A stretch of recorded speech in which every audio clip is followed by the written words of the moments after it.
Alors, on en est où, justement, dans le degré de préparation, Éric Tétrault, de nos entreprises? Est-ce que ça va très bien? Là, je pense, Alexandre, qu'il est temps de parler d'un mot très important ici, c'est l'innovation. Et je vous en parle parce que c'est un peu l'éléphant dans la pièce quand on parle de traité de libre-échange puis de la capacité du Québec à exporter ses produits. Nous avons un retard industriel considérable sur nos confrères, sur nos collègues canadiens, puis sur les pays qui sont les pays qui vont nous concurrencer de plus en plus, d'ailleurs, demain matin. C'est pour ça que le conseil qu'on donne aux entreprises pour l'Europe, surtout dans des marchés matures comme l'Europe, c'est d'intégrer des chaînes de fabrication actuelles plutôt que d'attaquer le marché immédiatement avec votre produit.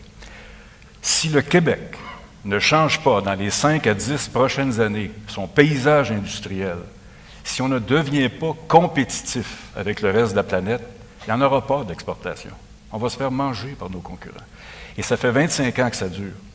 Il est temps de s'y mettre.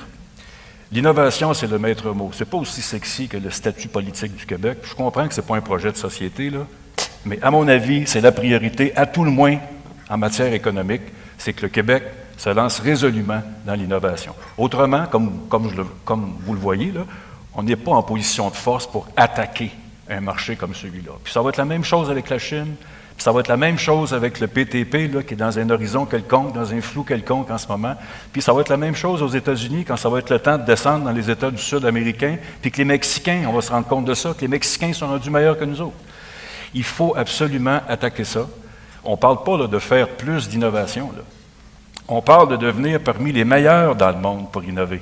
Puis innover, là, c'est très large. Ça peut changer votre organisation, changer votre chaîne de fabrication, changer votre produit, changer votre approche. Qu'en est-il de l'ambition de nos entrepreneurs? On a toute une pédagogie à faire autour de ça. C'est un immense chantier. Je l'ai dit encore tantôt, puis c'est pas parce que la ministre est là, mais le Québec est résolument là-dedans. On a commencé tard, mais il n'y a pas de raison de ne pas le faire. Puis l'avantage qu'on a avec le 4.0, c'est qu'on part à peu près où les autres pays sont dans le monde. Il ne faut pas s'imaginer que l'Allemagne est un champion dans le 4.0 non plus. Il n'y a pas plus que 5 % des entreprises là-bas. Alors, vous voyez l'espèce de fenêtre qu'on a pour faire un bond historique puis arriver là. Puis je le répète, puis je reviens à ce que je disais tantôt, le Québec n'a pas le choix. C'est un wake-up call. Bien, c'est un wake-up call parce que sinon, vous allez chercher vos revenus où? Pas les impôts et les taxes. On a une population en déclin. C'est vos entreprises qui vont réussir à faire ça. Alors, il faut investir davantage, il faut amener les entrepreneurs, il faut les aider à ce qu'on dit en anglais, comme on dit en anglais, il faut les aider à dérisquer ça. Il faut leur donner le plus d'ambition possible. Moi, je suis sûr que le Québec est capable, puis s'il y a une chose de bonne avec les traités de libre-échange, c'est que ça nous force à être meilleurs.